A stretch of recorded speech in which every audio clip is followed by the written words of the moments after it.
Just before we get into this video, guys, if you want to follow me on social media, on Twitter and Instagram, the links are here. And if you also want to support me on Patreon as well and help out my channel, that would be absolutely awesome as well. But let's get on with the video. Hello everyone, and welcome to a brand new episode of Why You Should Watch. However, I will start this video by saying I do apologise that I've not uploaded in a while. However, I've just been busy and I've been ill. So neither of that was fun. But here we go. So as you can tell from the title and thumbnail, this time we are going to be talking about a programme called Goodnight Sweetheart. For those who don't know, Goodnight Sweetheart is a show from, I think, the 90s, possibly late 80s as well, that stars Nicholas Lyndhurst, who you may recognise as Rodney from Only Fools and Horses. Going into this show, the main pull for me was Nicholas Lyndhurst, because I am a huge fan of Only Fools and Horses, which I'm going to have to do a Why You Should Watch of that if I haven't already. I don't think I have. But because I'm a big fan of the actor, I thought, you know what, I'll check this out. I've heard different things about this show, but I'll check it out for myself. And I've got to say to you guys, it wasn't everything that I expected, but what I got was a show that I really enjoyed. Now, this show is pitched as a time-travelling comedy show, and yes, it definitely is that. However, for me, this show is very much a drama with humour mixed in there. It's not like flat out a drama, so I don't want to say that because it's not 100% true, but I found that the story and the characters and the plots and the developments outweigh the comedy in this. Now, for some people that could 100% be a shame, and whilst it definitely still can be depending on who you are, the actual show itself is so good that I don't mind that a show like this doesn't have that Del Boy falling through the bar moment or Basil Fawlty beating up a car with a branch moment. But it definitely does make you laugh. I don't want you guys to go into this if you're going to watch it and think, oh well, it's not that funny, I'm not going to bother. Because it definitely is funny, but the story is the centre focus, for me at least anyway. So the basic plot of this show is Gary, played by Nicholas Lyndhurst, going about his day-to-day life.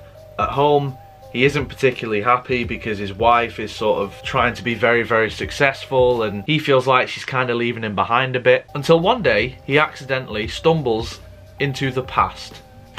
For some reason. I mean, that right there is like, okay, what the fuck? So he's going on a job, he walks down this alleyway, and then when he comes out the other side of this alleyway, he's in the 1940s. And at first, as you would, he doesn't take it seriously. He's like, oh, it's just people in fancy dress, it's a reenactment. And then he quickly finds out, no, this is actually the past. I have somehow time travelled here. And in the past, he makes friends.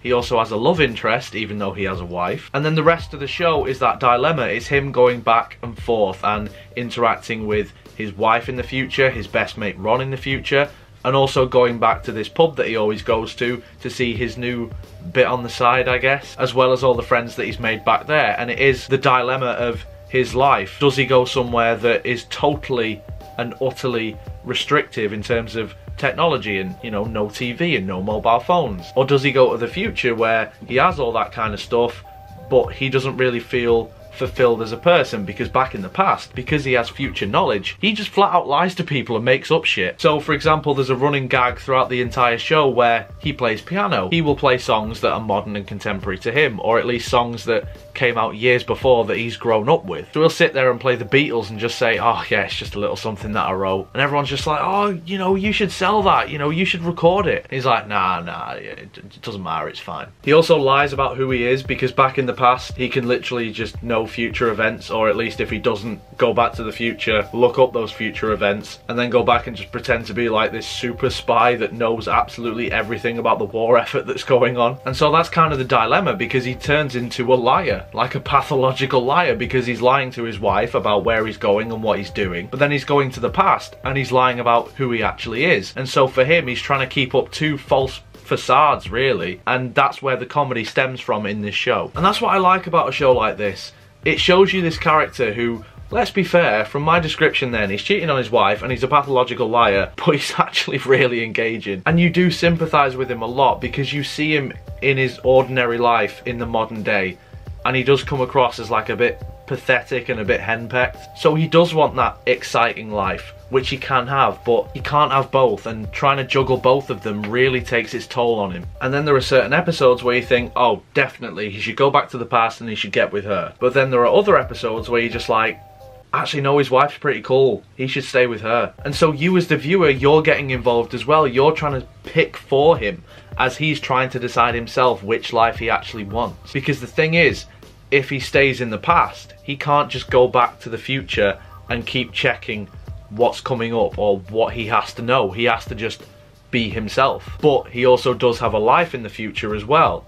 So if he stays in the past, he'll lose out on his best friend, and he'll lose out on his wife and other people. Like I said, I had a really good time with this show. I thought it was a really interesting watch. It is definitely funny in places. I probably undersold the comedy in this, which I feel bad about, because like I say, it is genuinely funny. It's just not constant laugh out loud funny. But the premise is really strong, the characters are really strong, and by the end of the series, his hand is kind of forced and he has to make a very quick decision, and you as the viewer are totally hooked into what he's going to do. So for me guys, Goodnight Sweetheart, that's why you should watch it. In the comments below though guys, let me know what you think. Have you seen Goodnight Sweetheart and what did you think of it? Next time out for why you should watch, I've got a few lined up. Only Fools and Horses, that's definitely one. Attack on Titan, that is coming. That should have been out the weekend just gone. However, like I said, I was ill, so I couldn't actually get around to doing it. And there'll be a few others here and there as well. So, until next time guys, no, need to say the other bit first. If you enjoyed this video, make sure you leave a like on it, subscribe for more. Social media and Patreon links are in the description below. So if you would support me on any of those things, I would absolutely love you forever. But until next time guys, you take care of yourselves. Goodbye.